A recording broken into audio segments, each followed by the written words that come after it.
What's up, y'all? Welcome back to Dolphins Daily, your daily dose of Dolphins content with your boy Chris Kane. Let's talk about the Dolphins. I don't know what happened today. If you watched the episode yesterday, I gave my prediction. We talked about the weather, what the Dolphins' game plan should have been. Evidently, not only did they not look at the weather or have their own game plan, they didn't listen to my game plan because they did exactly the opposite. This was brutal. I think Cleveland sucks. Let me just be no, I'm not going to hold any punches. I think they're a bad team. I think they're untalented. I think their quarterback is a nothing burger. They have a rookie running back. Their best tight end today was also a rookie. Jerry Jeudy has been washed for about 3 years. At least offensively, they're not a good team. Defensively, they're still good. Myles Garrett, as I mentioned before, is a guy. But what happened today? This was disgusting. And I would love to say, man, the Browns really did some good work today. The big thing about the Colts win is that the Colts were dominant. They did not punt the entire game. Jonathan Taylor was amazing. Daniel Jones was amazing. So it's like, yeah, we should have stopped them, or we tried to stop them, but they were all great. I can't say anybody other than Quinshon Judkins was actually great today for Cleveland. It was a bunch of them just watching us implode. The Dolphins made every kind of mistake you can make in this game. They threw picks. They fumbled on special teams. They didn't create any turnovers. They weren't getting to the quarterback. We weren't doing anything on offense. 1 of 12 on third down. What are we doing? There were so many 3-and-outs in this game. Like, I was watching it on Red Zone. And there weren't so many stretches of the Dolphins not showing up on Red Zone. I had to go look for alternate sources to go watch the game to be like, hey, how come nothing's popping up right now? And it's like, oh, it's because Dolphins haven't moved the ball in 3 straight possessions. They have 12 yards for a half. I'm like, oh, cool. That makes sense. That's why that's why nothing's going on. It did not make any sense. This was an abomination of a performance. This was Tua's worst game. This was the offensive line's worst game. And again, the elements were definitely a part of it. But the first pick of the game, the ball was low overthrown. Okay, still should have been a caught. Still should have been a catch. The next 2 picks, what are we doing to him? In the end zone, throwing a pick is just like, I mean, come on.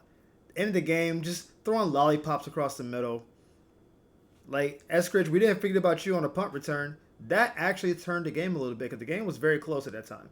And it wasn't like this was a career defining tackle. It was just a lack of ball security, which we said was a thing. Just awful.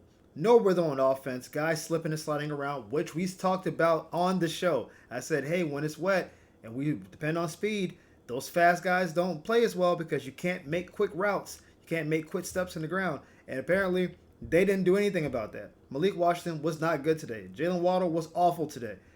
I mean, Devon Achane had one pretty long run. Overall, he had an okay day, at least running the ball, but just not productive. Tua, off.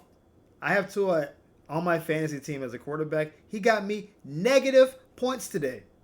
It's very difficult for a quarterback to get negative points. He got me negative points today. That's how it was bad, man. It was bad. They made Dylan Gabriel's 118 yards look like 5,000. They weren't throwing the ball over 10 yards. As I said in the pre-show, I said they do not throw the ball over 10 yards well. So what do? Just play it off everybody. Just, hey, go ahead and have all that underneath easy stuff. Yeah, dump it off to the running back. No one's going to guard that. Dump it off to the tight end. We're not going to stop that. It's just, he's left-handed. Where's he going to flush? He's going to flush to his left so he can throw across. Nothing, no contain whatsoever. It just, the number of mistakes was, it almost felt like they were trying to do them. Does that make sense? Like, I'll move on. Because I'm getting frustrated. Now, because now we're 1-6, and this has to start somewhere. The owner is going to be the owner, so Stephen Ross is not going anywhere. Does this blame all belong on Coach McDaniel? Because sometimes coaches call good plays and players don't execute good plays. One of my tenets for whether a coach should or should not be fired is, what did you bring that coach in to do, and does that side of the ball do his job? So I use the Andy Reid example. When he came to the Chiefs, Their offense was vanilla. They had Alex Smith. No one thought much of him. Then the offense got better, and they've been great basically ever since. If the offense ever was really bad, and he's the offensive coach, and he's made to be the offensive-minded guy, then I would be like, well, the thing we brought you in for, you're not doing. If you're Mike Vrabel and you're a run-the-ball defensive-minded guy, and we can't run the ball and our defense is bad, what are we doing? That's why you're here. We hire people to do the other stuff. So for the Dolphins, Coach McDaniel is the offensive genius. That's why we brought him in. Our offense is awful. Our offense stinks. We're bad on the line. We don't run consistently. We can't push the ball down the field. Tua apparently can't throw the ball now more than 30 yards. I've been giving him 50-55 most of the year. Evidently, 30 yards or more, fully loaded, stepped into the throw. Anything more than that, it's like a kite. It's just floating around in the air. Should this be blamed on Coach McDaniel? Yeah. That's my conclusion. Because everything that we talked about in the offseason that we wanted to get better at, outside of, I guess, guys being tardy for stuff, despite what Tua said, like, they haven't been fining guys for tardiness. So outside of guys not being at their assigned posts and not being tardy, everything else they talked about in the offseason has not been done. They talked about we're going to be a tougher team. They are not tough. We're going to stop the run. They have not stopped the run. We're going to band together and prove the world that they were wrong. They have not done that. Miami was a bottom 10 team by every pre-draft, by post-draft, preseason scout thing. Miami was 23-27. And I was like, this feels very low. Like, when Tua's healthy, we win 8-9 games. Like, every time. Why are we rated so low? And everybody's like, we're going to show y'all. They have not shown us anything. Coach McDaniel said, I'm going to get back to the basics and, simplify. None of that's happened. It's been bad at every facet. I challenge you, the most diehard Dolphins fan, what are we better at now than we weren't good at last year? I have one. Is that now, 3rd and 1, 4th and 1, Ollie Gordon? Pretty good. He's pretty good again, 3rd and 1s, 4th and 1s. Evidently not good at anything else because we don't really use him outside of that anymore. And whatever burst he showed early in the year, it can't be the rookie wall. We're not even 10 games into the year, but it does seem like when he gets opportunities that there aren't holes. They just aren't blocking for him, which is crazy to me. But we don't push the ball down the field. Tua is still turning the ball over. 3 more turnovers a day. And remember when he had that press conference and the guy was like, hey, when you turn over in bunches. Is that because you're pressing? And Tua was like, well, what do you mean turnover in bunches? That's a crazy question. And I was like, you've done that at least 5 times by my memory off the top of my head. And it's probably more than that. And this is the 2nd time this year he's done it. So the question I thought at the time was more than valid. I said it as much on the show. It's like, it seems like a valid question. When you throw 1 pick, it tends to be 2, 3 picks. Sometimes 4. Like it gets a little out of control. And I think he's pressing when he throws picks, which is what the question was. Do you feel like you're pressing to try to get back the pick you just threw? And he was just like, he just dismissed the question. But that seems to be exactly what's happening. He throws a pick. You see him on the sideline. He's like, man, he gets in his head and he starts pressing, but Tua's skill set doesn't allow for him to press the ball down the field. His way of getting back after a pick is just execute the short throws and the gimmies. Today, there weren't a lot of gimmies. Cleveland was sitting on all the short stuff. They were pushing the receivers around. Guys were slipping and sliding around the field. It just wasn't good. And, I don't know what... I'm not seeing genius when I see the offense. Maybe that's a better way of saying it. I'm watching the team, and everything looks hard. And I know it starts with the offensive line. And I know the offensive line has been terrible. I saw Tua on multiple plays have free blitzers coming in that no one saw. No one picked up. Just running free to the quarterback. And I'm just like, all right, well, somebody's probably supposed to see that, right? It's just, I know the O-line is bad. And when the line is bad, it's hard to, work around it. Houston's experiencing that now. Cincinnati's had to deal with that for 3 or 4 years. I understand it. But there has to be more than this. Darren Waller had a donut today. Nothing. Jalen Waddle had 1 catch today. What are we doing? That's the best we can do. Cleveland's defense is very good. We know that. But they're not this. They're not the juggernauts out there. It's bad. And I've been saying they're not going to fire Coach McDaniel because all the reporting I've seen is that they're not going to. That Stephen Ross is going to stick with him through the rest of the year. After the game, I saw some articles coming out saying maybe that's changed. I think this game was so bad that it may be like a tarmac game. And if you know the reference to that, then you know the reference to that. It's a Steve Sarkisian thing. He lost really badly as a USC coach. They just said, you know what? Don't worry about getting back on the plane. You can just stay right here, dog, and just got fired. Crazy story. But yeah, this loss was so bad that we made Dylan Gabriel look competent. We made the Cleveland Browns like a good team. They stink. They traded Joe Flacco and gave up on the year. They traded him to a division rival. That's how they were like, we're not even trying to win. We don't care. Yeah, this is going to come back on the coach. I still don't know if he's going to get fired during the year. I would not be shocked at all if by the time you see this episode that Anthony Weaver's not the coach, though. I would not be shocked at all. The defense has been abysmal. And again, Quinshon Judkins just running all over the place. His second touchdown run literally fumbled the snap, looked around a little bit and said, I can just jog into the end zone. Nobody going to stop me. It's just... The first touchdown run, I don't know where the defense is. It's going to come back to the coach. I still don't think they're going to fire McDaniel during the year. I think Weaver may not make it through the year. And I also, again, expect this week especially to start heating up with some of that trade talk with players, because now that we know the season's like over, like what are we doing? We got to start figuring out what the next steps are. This is probably the biggest question that I've seen. I didn't even do the story because it came out after I shot the episode, but Quinn Ewers has been elevated to the backup quarterback. That's kind of a big deal, especially in the preseason. If y'all were with me during that time, you know I said Quinn is going to be QB2. It's never Zach Wilson. Zach 3, 10 toes down. I got some pushback and hate for it, but I was 10 toes about it. I just was never a Zach Wilson guy. And apparently, over the last 6 weeks, Quinn Ewers has been the emergency quarterback for the last 6 weeks, which means that he's the third quarterback. In case everything goes wrong, he would come in. He was never the backup until right now. And we saw him today. He made a good throw and then fumbled his second play in the game. He wasn't great. But it seems like there's some benching possibly on the horizon. Coach McDaniel, after the game, gave a very windy answer about basically, if you're someone who keeps hurting the team with what you're doing on the field, I need to reevaluate what you're doing on the field and reevaluate the position. And that could be a lot of guys. I think that starts with Jonah, because Jonah is the guard that's been giving up the most amount of pressure in the league. And we just kind of been like, he's young, we gotta let him play. But it's like, at some point, you gotta do your job. But more specifically, a Tua situation. I have said I wouldn't be shocked if Tua gets benched this year. But I meant like later in the year. I meant like weeks 11 through like 17, where you get like a 6-game runaway. I wouldn't be shocked at all if Quinn Ewers starts next week.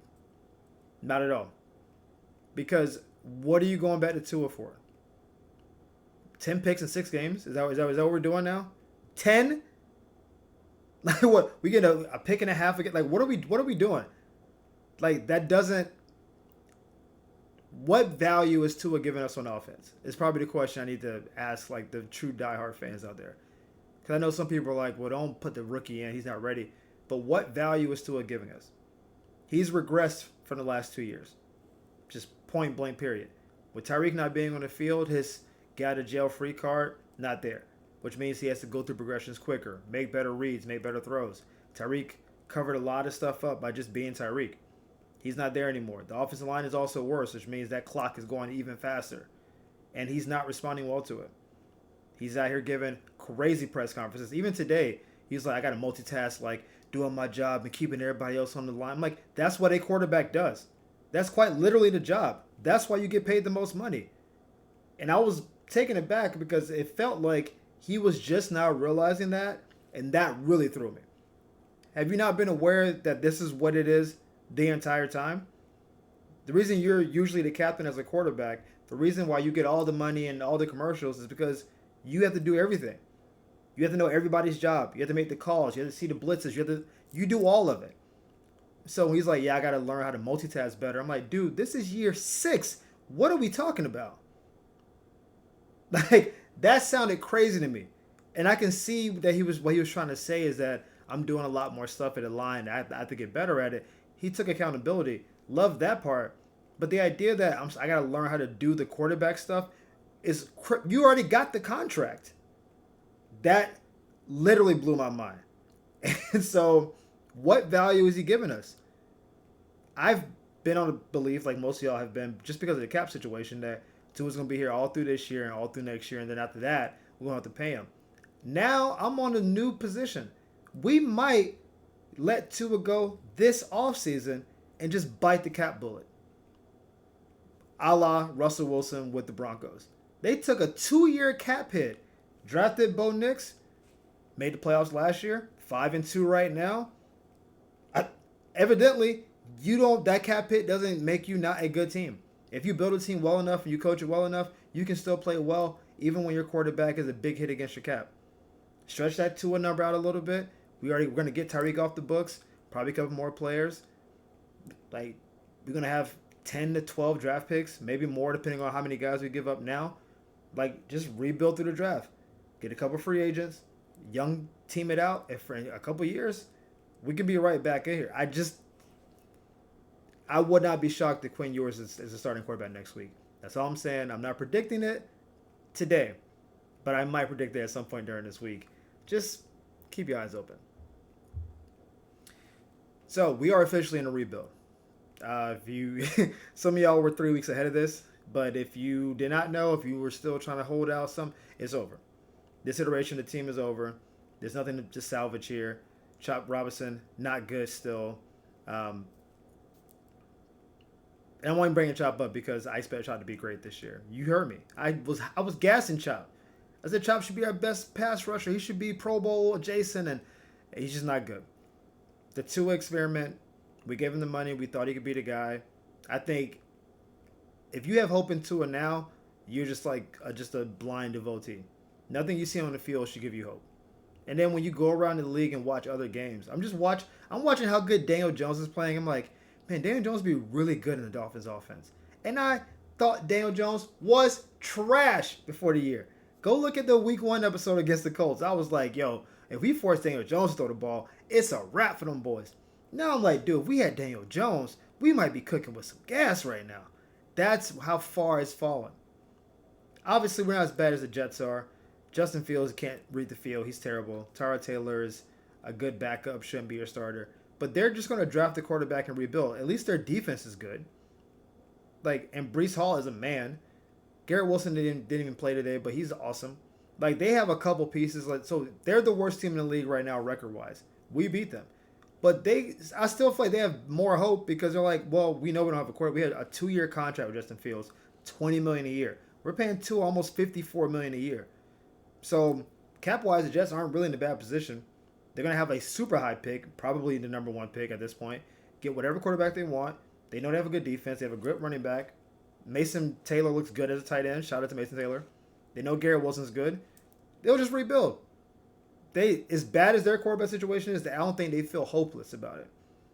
I think Dolphin fans, they've been in my mentions being like, yo, this is a rough. I don't know if I'm going to keep watching the games this year. I've never heard Dolphin fans, even the Cam Cameron year, were like, I don't know if I'm going to keep watching the games. Because it's like, what are we watching?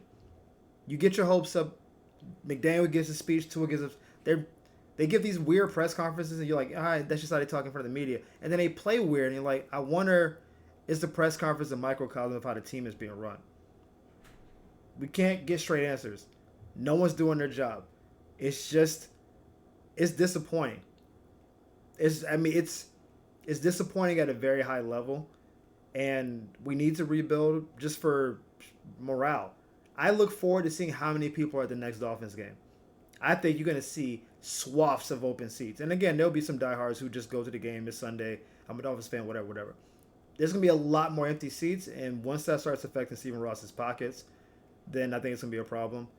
I don't know how early they want to start the rebuild. I believe it will be in the next couple of weeks because I think we're going to start offloading people. There are a lot of teams that are competing right now who I think could probably make use of some of the guys we have.